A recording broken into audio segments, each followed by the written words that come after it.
Sigaw ng bayan! Bayan muna! Bayan muna! Sigaw ng bayan! Nandito po muli ang partido ng Bayan Muna para po maghain tayo sa araw na ito ng Certificate of Acceptance and Nomination.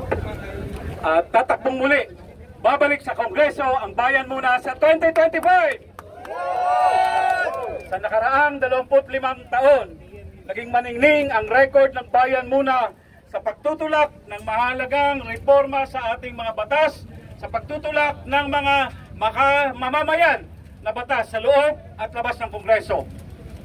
Sa loob ng 25 taon, hindi bababa sa 20 batas ang naitulak ng Bayan Muna sa House of Representatives mula noong 2001 nang maunang maupo sina Casa Toro Campo, sina Cali Samasa at ang namayapang si Crispin Beltran.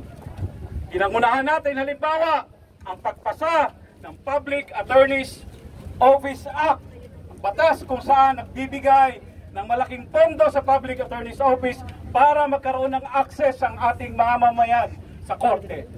Ginangunahan din ng Bayan Muna ang pagtulak at pagpasa ng Human Rights Victims Reparation Law na kung saan ang mga biktima ng batas militar, ang mga biktima ng diktador na si Marcos ay magkaroon ng recognition at mabigyan sila ng danyos dahil sa kanilang naranasan sa panahon ng batas militar.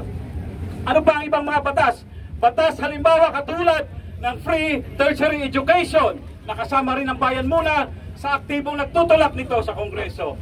Ang batas na nagbibigay ng libreng irigasyon sa ating mga magsasaka. Ang batas na katulad ng panahon na ito na mayroong kalamidad na bagyo, halimbawa na nagkaroon tayo ng free alert, free text alert sa ating mga cellphone, nasasabihan tayo kapag may panahon ng sakuna. Nitong huli lang, noong 18th Congress, matagumpay nating naipasa ang batas na magbibigay ng allowance sa ating mga healthcare workers sa panahon ng pandemya, na kahit naipasa na ang batas na yon, nasa ilalim na tayo ng administrasyon ni Marcos Jr., ay hindi pa rin fully nabayaran ang ating mga healthcare workers.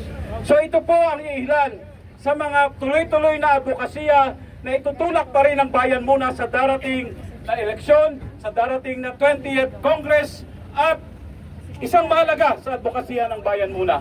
Sentro sa advokasya ng Bayan Muna nang pumasok ito sa Kongreso ay ang paglaban sa korupsyon, dahil ang korupsyon ay isa sa mga ugat ng tuloy-tuloy na paghihirap ng ating mamamayan, tuloy-tuloy na nasalusap ang ating bayan.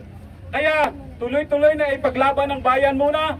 Naghain tayo ng mga kaso doon sa mga korap na mga individual. Hindi tayo nangiming sampahan ng kaso ang maging mga nakaraang mga presidente.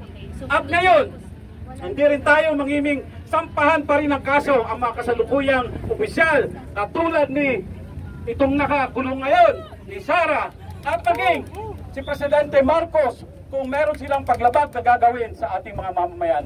Dahil sa Bayan Muna, ipinapangako namin sa inyo, kung korap ka, lagot ka sa Bayan Muna. Yan ang aming ipinapangako. Kaya muli ating sigaw, sigaw ng bayan! Bayan muna! Bayan Muna! Sigaw ng bayan!